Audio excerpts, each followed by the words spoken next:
Can you pinky promise me that you're not keeping a secret?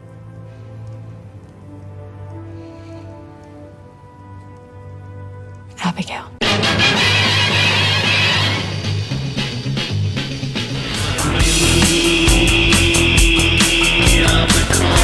We are the Cult Lords.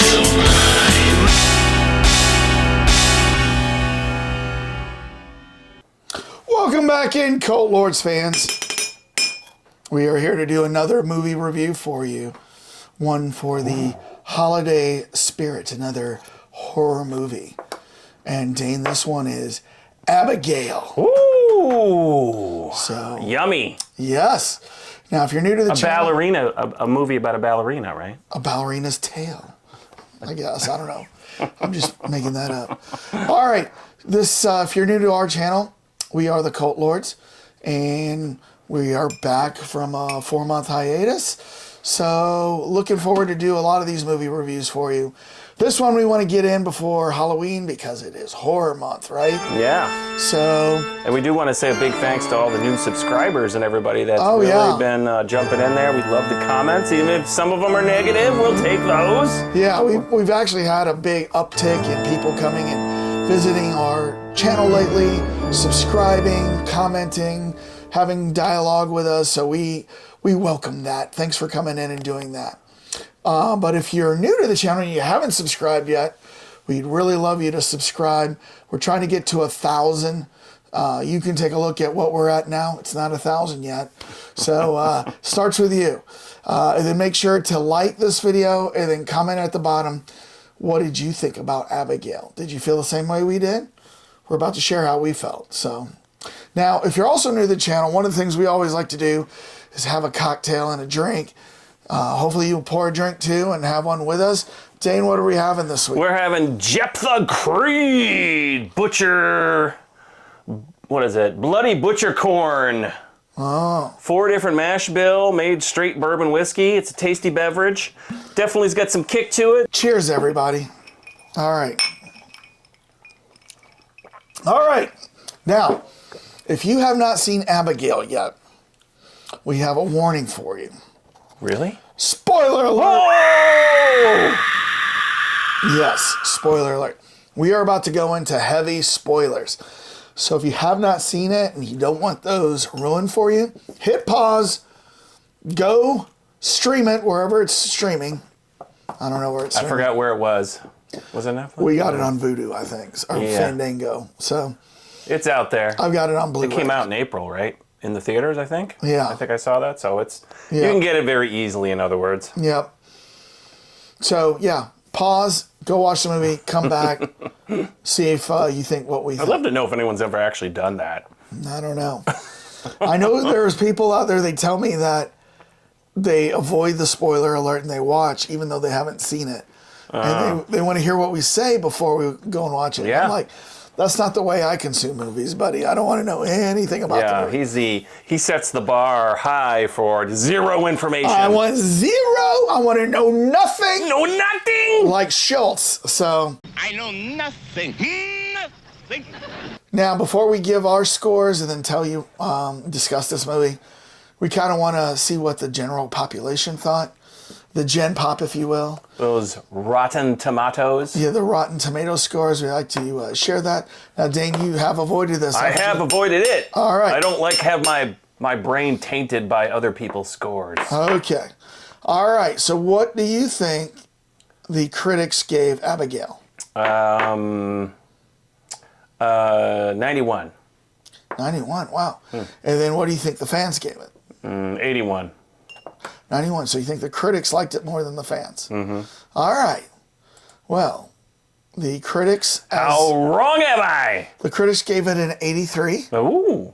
And the fans gave it an 84. Okay. All Well, right. that's even. Yeah. Even keeled there. Even keel.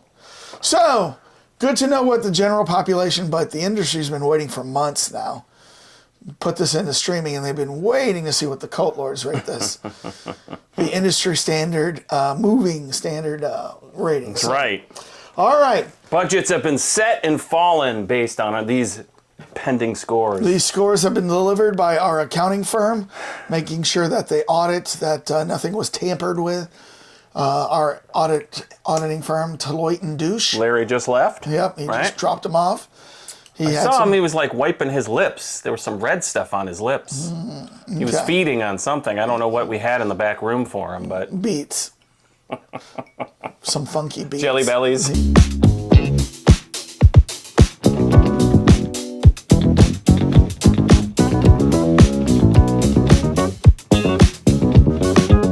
All right. Funky beets. All right. Let's see what we thought on the count of 3.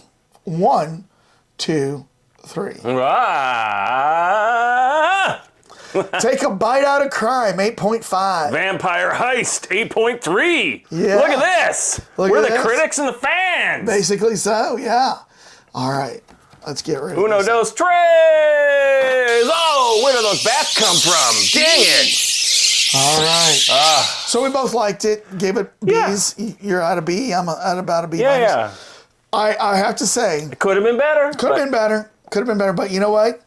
I always like it when a new vampire movie comes out to see what new twist can they put on this, on the tale of a vampire. Twist. And I have to say, I was very interested with what they did. I was kind of pleased with kind of what the MacGuffin was, right? You know, there's a heist going on, and it's to kidnap a little girl, and they're from the daughter of Christophe Lazar, as you find out. Of course, nobody knows that at the beginning. Yes, they don't exchange names. Yeah. It kind of reminds me of the beginning of The Dark Knight when the Joker is robbing the mob bank, right. And he's hired all these people, and they don't know each other's names. They're all put together. They're all in masks. Yeah. All in masks. Yeah. Bus driver. What bus driver?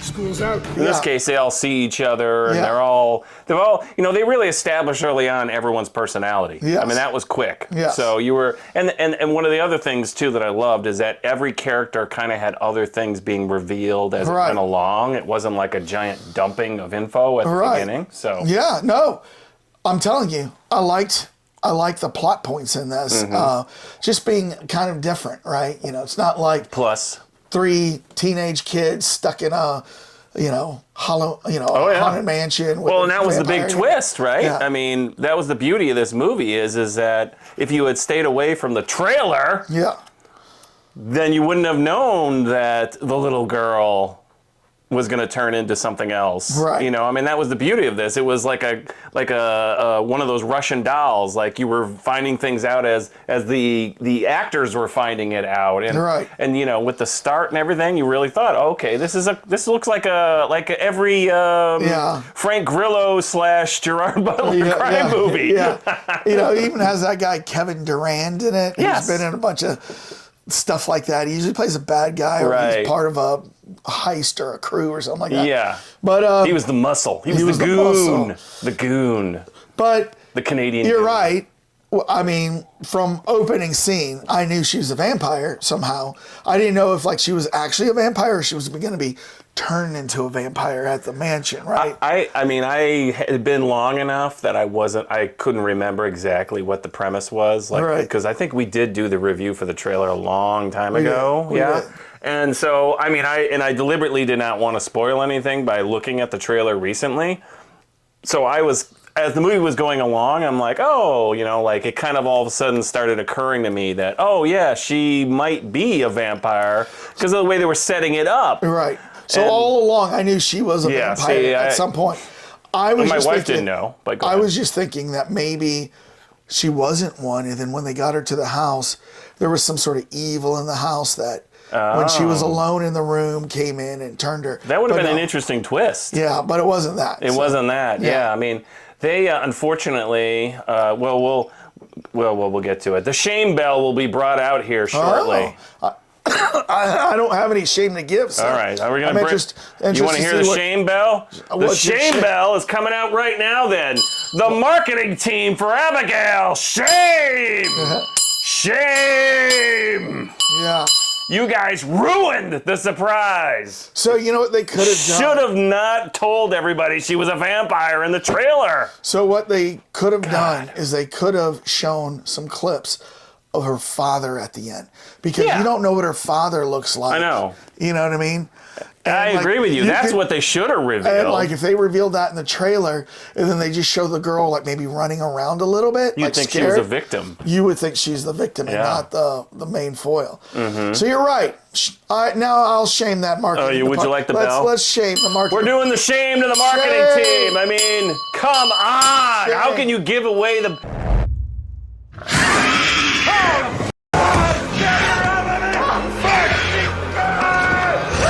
And then the dumb thing is that you knowing that she was a vampire, it took a long time to get to it. I mean, it was like the movie was set up to make it a surprise, but you already knew it. So like the whole surprise was spoiled. Right. So that was like, I mean, this movie probably could have been up in the 9.8s, 9.7s, and I bet that's what the critics I won't were. Never go that high, but in the 9s. It Yeah, somewhere up there. I mean, it was just like, how could you give that away? So what's interesting, other than Kevin Durand and and then the Dan Stevens guy, which I'd seen, the main actress is Melissa Barrera. I don't think I had ever seen her anything, but she was recently in the 2 most recent Screams. That's right. She is officially a Scream Queen, baby. Scream Queen. Let's hear about this baby over here. This baby. Come on, baby. Show me some of those babies. Serena Vincent, who I've met at a couple of cons, and she assigned this to me. But she's a Scream Queen. She was the Pink Power Ranger originally, but then she's been in some scary movies, including Cabin Fever. So yeah, Scream Queen. So the official Scream Queen designation has been bestowed on Melissa Barrera, which is... So do you know who the very first Scream Queen is? You should know that. Well, Tippi Hedren? No. What? Fay Wray. She's Fay considered the very first one. From King Kong? And then that's why this poster is sitting here in the background. Okay. This is Janet Leigh. Janet Leigh. She's number 3 on the list. Oh, Scream Queen. Yeah, this is, and then of course her daughter is Jamie Lee Curtis. Okay. And she's on that list too. And so that's why I put that up there. Jamie Lee Curtis makes sense. She's in Halloween. We've got a bunch of Who else is on that Scream Queen list, out of curiosity? Well, Anne Gwynn, Fay Wray, Janet Leigh. It's a huge list. You'd have to look it up. But I mean, like, for instance, the one that would be more in our modern time is the one that was in the original Scream series, the Canadian actress. I can't think of her name. Neve Campbell? Yeah, Neve Campbell's on there.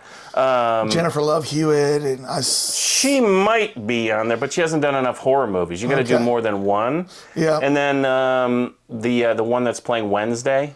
What's her name? Jenna Ortega? Yeah, she's on it. And then I don't know who there's another one also that's in more like the recent movies. But this one is, what's her name? Melissa Barrera is definitely on the new list. Mia Goth is the other one. Of course, with the Maxine, the Pearl, and Triple X, or what was that? X. X. I think she's X. Yep. So, what about a fan of our show, Rebecca Kennedy? Ooh, Rebecca Kennedy. She's a Scream Queen too. Yeah. And she actually follows our channel, follows us on Instagram, has commented on a few things. You can see her in a couple things like Two Witches, which is very, very scary. And she's been in some other things. She's got a new project recently. I'll put it right here. So go check out Rebecca Kennedy. Yeah. Hey. Scream Queen. All right. Rebecca, if you ever want to get interviewed, let us know. We'd love to interview We'd love to interview you. So, so she's a Scream Queen. I don't know where we were with this, but you were talking about Dan Stevens, other people that are in here. But I was shocked to see Moff Gideon walk in. You know what I mean? Giancarlo Esposito. You know, I know, and that was a very small Breaking role. Bad. I was expecting more, but I mean, you know what? I thought for a second when he brought him in and then left, that was kind of the end of his role. though. Oh, that little teeny tiny role? I thought he was just there for that. Well, I read online, so Dan Stevens and the guy who plays, what's his name, that plays Lazar, Matthew Good. Yeah. These two guys are from Downton Abbey, by the way. Oh, okay. Yeah, so that's the big actor, and then Giancarlo is the next big actor. So they were looking for some way. I put Giancarlo above them, but go ahead. Well, on the other side, Gus? There's no villain like Gus. I actually haven't seen any of those. I know. So I've ironically only seen him in The Mandalorian. Wait till you need to watch Breaking Bad so bad. If you watch him in Breaking Bad, he's one of the best villains of all time. So, well, the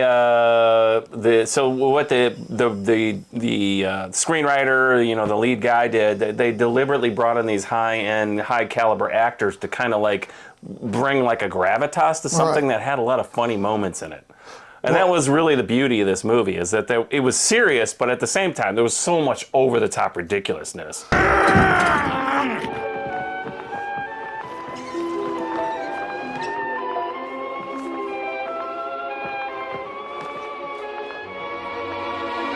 So the interesting thing is the people who directed this, there's two guys, Matt Bettinelli-Olpin and Tyler Gillette. Mm-hmm. And they have worked as a team of directors on several movies. Nice. So they have worked together. They've directed Scream 4 and then the Scream, Ready or Not. I think I told you about that one. I don't know that one. The Wedding. And then Devil's Due, VHS, Southbound. So a lot of horror movies. Horror adjacent or horror movies. Yeah. So, but I think they did a good job. Yeah. I mean, let's talk about. There were some slow parts. I thought there was some when they were like bantering. Like, unfortunately, the guy that died. Who you think he is? America's Dad, Tom Hanks. Uh-huh. Let me get a piece of that candy. Get your own. He was the escape driver. You know that, yeah. Right? That actor actually died. Oh, I saw that. He died, unfortunately. Yeah, and I can't remember what his name. Yeah. Angus Cloud, because at the end it said, in tribute to Angus Cloud. So the first thing I do is I go and Google who is Angus Cloud. Yeah. Right. And that was a tragedy. I mean, did he die before the end of the movie was made? So they had to write him off? Well, they just finished filming, and then, but he never got to see this released, because he died in the summer of 23, and this came out spring of 24. Okay, so he was kind of like your streetwise, smart-ass, the getaway driver. I'm not sure that character was necessary, because they didn't. He was a foil to just piss off the other girls. Yeah, somebody had to die first. So it was him. Yeah, right? It was him. And it was very dramatic. She goes back in there, Sammy. Yeah. I've got a niece, Sammy. I'm giving you a shout out, my niece. She goes in there and taps his head, and it just falls off the back of his skull, off his neck. You little shit! Can't.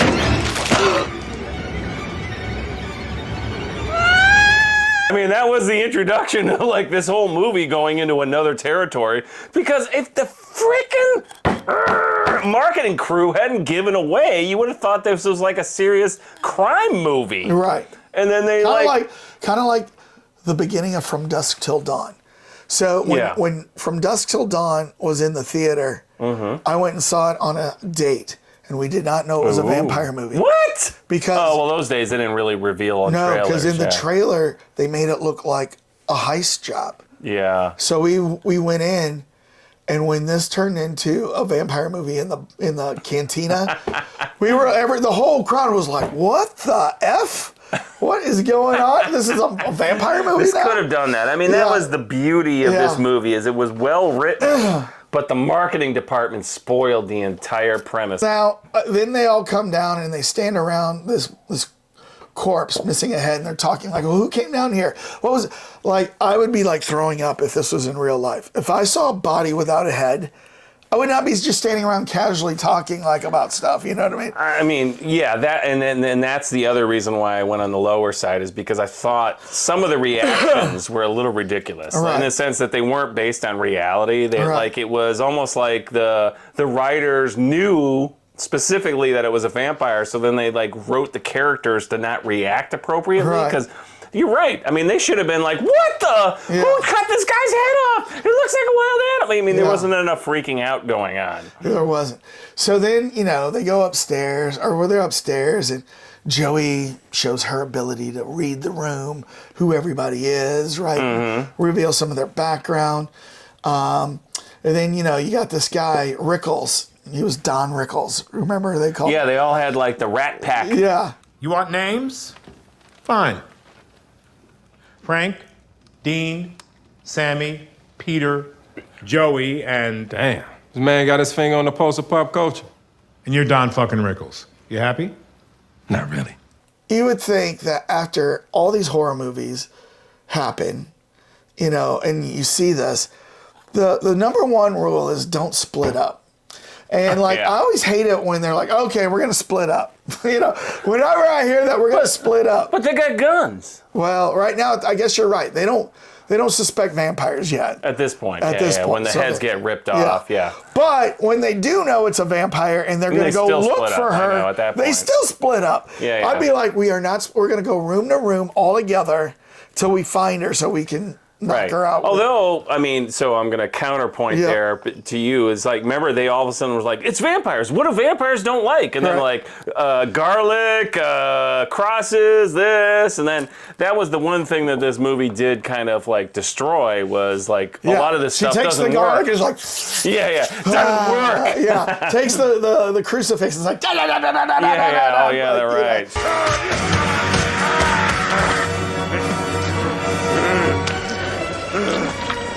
So, I was thinking, oh, okay, so they're changing a little bit of vampire lore. But still, what stuck was can't go out in daylight. Yeah, right? Dramatically.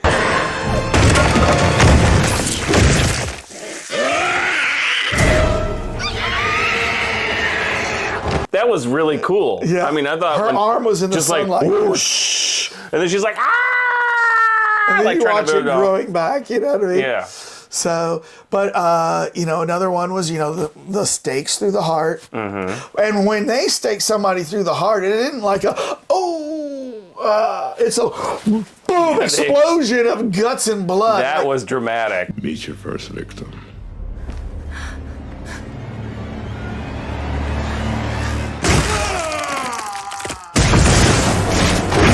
Because you didn't see that coming, right? Where it was like, nope, he kills him. Yeah, dramatic. You know what I mean? Almost it was comical. It was comical. I mean, it was literally like, you got you in the heart. It was like a bomb went off, a blood bomb went off. So that was cool. They were covered, at the end, she was covered in so much blood. Yes. From so many people that, I mean, I would have been, the first thing I got to do is just, I might have said, you're going to let me go? Can I use your shower first? Is there a hose around? No, Can somebody hose me down? I would have gotten the heck out of there. Oh, yeah. And she actually took her time. She went in, she's eating the lollipop. She does a little circle around. I would have been in the car, no lollipop, screaming in reverse. You know what I mean? I mean, I guess she trusted what was going to happen there. But I mean, yes, so I agree with you. There was a couple of things that I thought, okay, what, vampires can be tranquilized?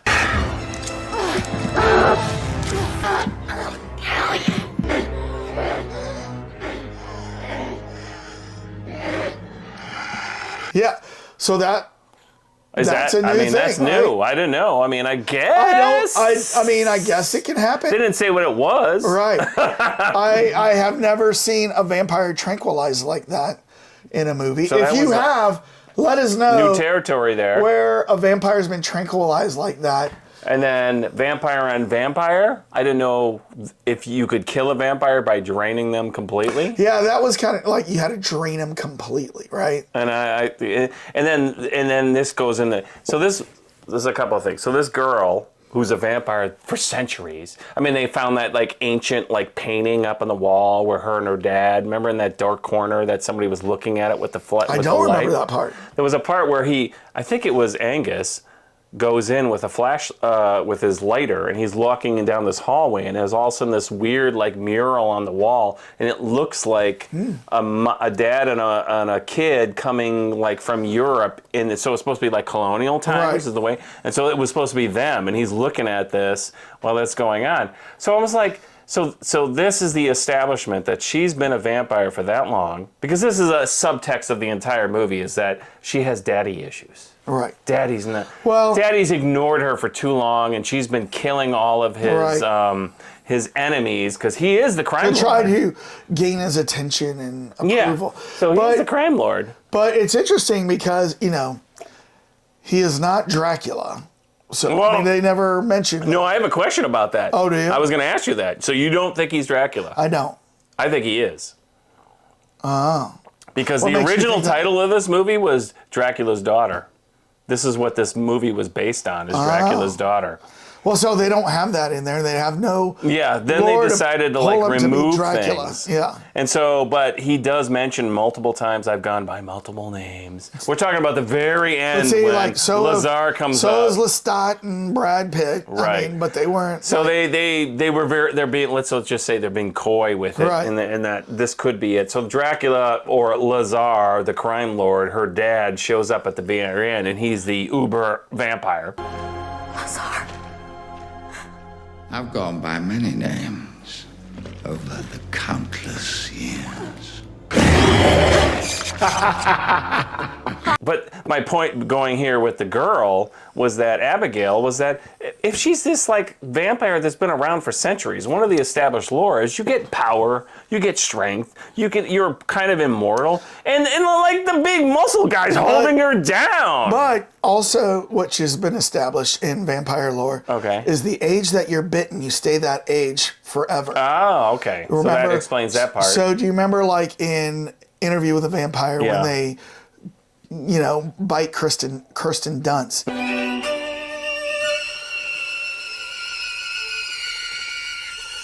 Which one of you did it? One of you did it! Which one of you made me the way I am? What you are? Mm-hmm. She's like, I'm going to be forever a little girl. I'm never going to grow up and, you know, be this person. I'm always going to be this little girl. And like other vampire movies have done that too. Okay. True Blood is like that. You know what I mean? So you're okay with the fact that they could overpower her very easily? Yeah, because she's still a little girl. Okay. And so and he's a man. Okay. So an adult man. Okay. But you are right. I mean, he was like, "Oh, I'm feeling amazing. I'm feeling amazing." But he's been a vampire for a whole 30 minutes.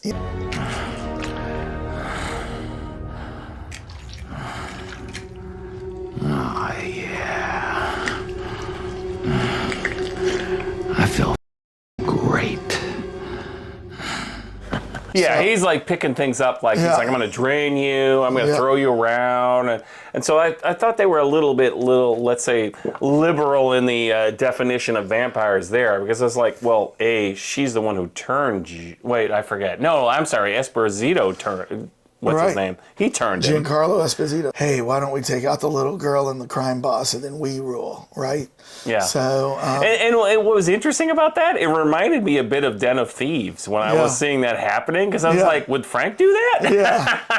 Was his name Frank in Den of Thieves? The Gerard Butler character? I can't remember. I think it is Frank. Yeah. Yeah, and so that I thought was kind of hokey in the sense that, like, okay, she's so easily tranquilized. Yeah. She can be beaten down by other somebody that's turned into a vampire immediately. And then we were talking about this earlier, like the whole like pool of all those bodies.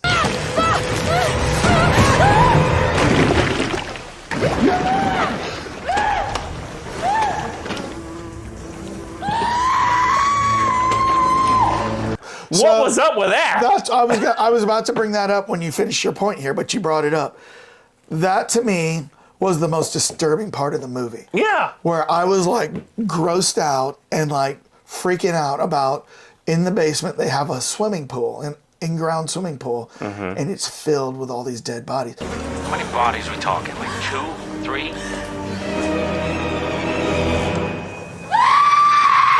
So what I think is Giancarlo Esposito. I mean, those were all enemies of Lazar, and like, you know, he keeps bringing them to the house for certain reasons. Well, no, the girl Abigail is actually, she's the one who, remember, she reveals, she goes and kills the people up on the top of the penthouse. So she says, I'm trying to get back in my dad's good graces by killing all his enemies. But she also says, like, I think to Frank here, Lambert works for me. Lambert brings us the enemies here. Oh, yeah. And she feeds on them. Yeah. So I'm thinking I'm wondering how, those bodies were not decomposed. So it's the dumping ground. How bad would that pool smell? Well, that's what I was like, why does nobody smell this? And it was weird because it was like almost like oddly like floating dirt. It was almost like a swamp out of like Mississippi. Filled with bodies, you know what I mean? It was like the smell alone could have been because there was flies around there, and it's like nobody's picking up on this in the smell zone. Like, but then the question was, bodies would break down. But then the question was, why would they just keep throwing them in there? I guess was it the toilet of the mansion or something? I mean, it was very gruesome, but it's like, why were they all there? None of that makes sense. Yeah, it's just for the effect of what it did. Like when that happened, I was like, ew, oh my God, I would hate that. I know, I'd be throwing up. She should have been throwing up. And then, she's screaming and she swims out of there. But yeah, that was the scene that I took away. That listen, this was a fun, entertaining movie for the moment. 10 years from now, if I don't watch this again, I probably won't remember it. But one thing I will remember was the pool of bodies. I will remember that. That's the scene you're going to remember? Really? Easily. You're not going to remember the exploding bodies? No, because I've seen that before. Yeah. Well, I do agree with you. They could have played that up a little bit more because it almost, when you think about it, it didn't make sense. Right. Like, was that lime? Was it where they were trying to burn the bodies up? But then it didn't make sense that the girl could fall in there and not be affected by it because there should have been some kind of acid kickback or something. I don't know. But it was just a gross scene. So in the end, I think we've covered all the points we wanted to cover, right? So obviously they've set it up for an Abigail too. Both her and her dad are still alive. Yes. And the special effects were top notch. Joey has moved on. Whether they bring Joey back or not, be interesting if they do an Abigail too.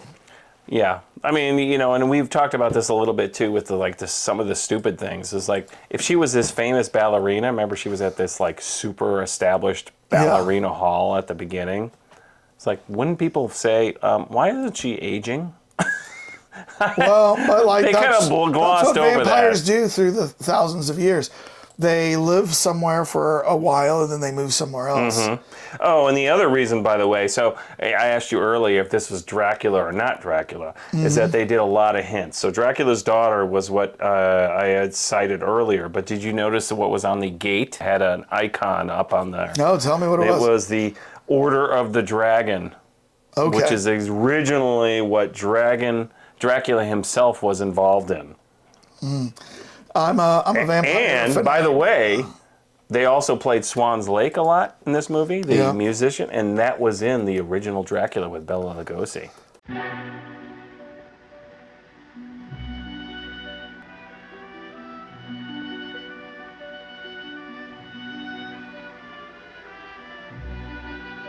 All right. So they're hinting heavily that this is Dracula. So Abigail, the production budget was $28 million. And it grossed worldwide at the box office $42 million. So assume another $20 million in streaming and Blu-ray. It did 3-1 to the budget, so they'll probably do another one. They'll do another one. I mean, maybe this time the stupid marketing team won't reveal what the case. Because now it's out of the bag. Yeah, I know. Can you imagine if Barbarian? Great movie. Watch our review, by the way. If they had revealed what was going on in Barbarian, because the trailer did not. So that's like The Sixth Sense telling you. Yeah, I know. You want to hear a story about a dead man who goes through this thing thinking he's still alive? Watch this movie. I don't know. It was like so dumb how they gave it away. Yeah. And the funny thing is I guess if you gave it away and it was like in the first 15 minutes, 10 minutes of the movie, that's one thing. But you didn't know she was a vampire until like 20, 30 minutes into the movie. Yeah. It was like really far out there. So they were obviously written to hold off on it, but... Yeah, once again, I think the best example of this is From Dusk Till Dawn. Yeah, and that too. Because if you watch From Dusk Till Dawn from the beginning and you don't know that this is a vampire movie, you will spend the first 30 minutes thinking you were watching like a heist movie. You know, they're trying to get down to Mexico because they, you know, just robbed a bank and the cops are on their tail. That's what you're thinking this is going to be. Right. And then everything changes when they hit the titty twister.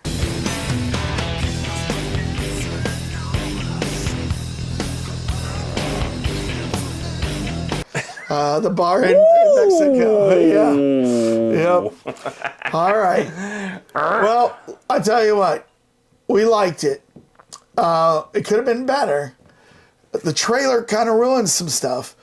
But I want to know what the Cult Lords viewers think. Yeah. Did you like this movie? If you've seen it, tell us down in the comments. What would you rate this out of, 100, right? I gave it, what? The... 83? 82, and I was 85. I think, and you were 85. So, yeah, what would you have rated this? Did you like it?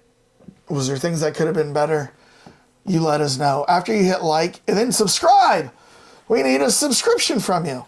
Right down there. See the button right over there? Hit it. Yeah. Please. So once you do that. Sink your teeth into it. We'd love to have the discussion going with you more down in the comments. So let us know. All right, Dane. Yes. It's time for us to get out. I'm going to have to stand up and go, dee, do, do, do, do, do, dee, dee, dee, do, do. Ah! Peace out, everybody.